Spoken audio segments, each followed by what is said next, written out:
Ever wondered if a beard could win a war? Or maybe even define an empire?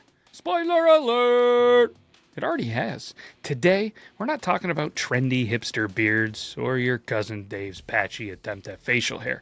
We're diving into the toughest beards in history. Whiskers that carried empires, terrified enemies, and outlived their owners as legends.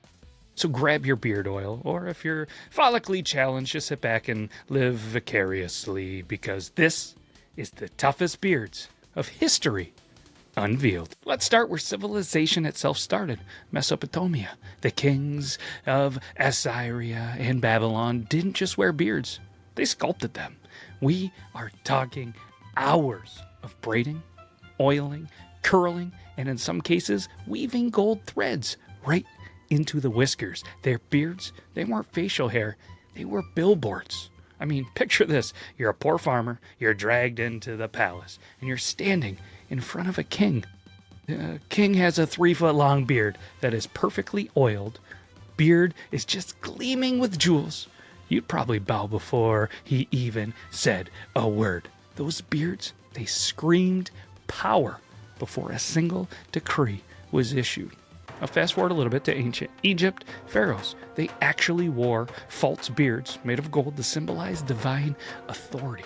That's right, even if you couldn't grow one, you strapped one on, because ruling without a beard, unthinkable. Beards, they meant godliness, eternal rule, and cosmic legitimacy. Imagine this. Your boss, he shows up Monday morning rocking a golden glued-on beard, or you know what, we'll even say a goatee. And he walks in and he's like, "Hey, sorry, Steve, no raises this year. The gods told me so." Yeah, those were kind of the vibes back then. But now, let's go ahead and leave the deserts and head north into the land of ice, mead, and terrifying facial hair, the Vikings. Because the Norse warriors understood that battle wasn't just fought with weapons, it was fought with image. Their beards, they were wild, they were thick, and often unkempt on purpose. Why? Because nothing says, "I'm about to pillage your village." We should put that on a t-shirt. Quite like a frost-covered beard charging at you from the fog.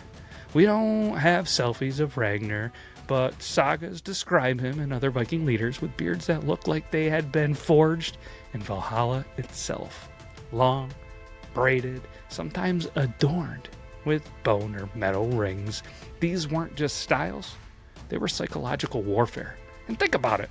Think about those conditions. Cold, salt spray from the sea, no modern grooming tools. Yet these beards, they endured. If you can row a dragon ship across the North Atlantic and still keep your beard intact, you've earned a spot on this list.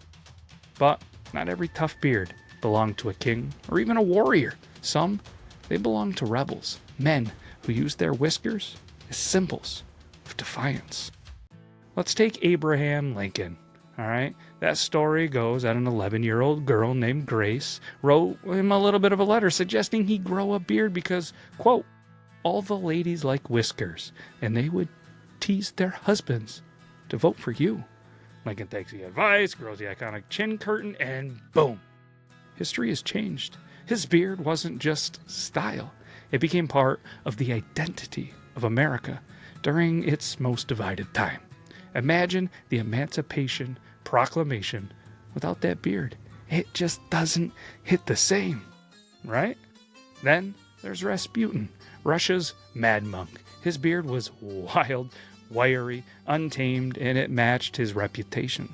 That face forest became a visual embodiment of mystery, chaos, and fear. People swore he had hypnotic eyes. Let's be honest, the beard probably did half the work. And of course, then there's Blackbeard. This pirate didn't just grow a beard, he turned it into a weapon. During battles, he'd actually weave lit fuses into his beard so smoke would billow from his face. Imagine this. You're a sailor, and suddenly a towering man with a flaming beard storms your ship. It's not a fight, you just throw yourself overboard and hope the sharks are a little bit friendlier than the pirates and Blackbeard, right? So you're probably thinking, what ties these legends together? Whether it was jeweled curls in Mesopotamia, braided Norse beards, presidential chin curtains, or pirate pyrotechnics. beards, they weren't just hair. They were statements. A beard could crown a king, rally a nation, terrify an enemy, or immortalize a man in legend. These whiskers, they became identities long after the man themselves turned to dust. And here's the kicker.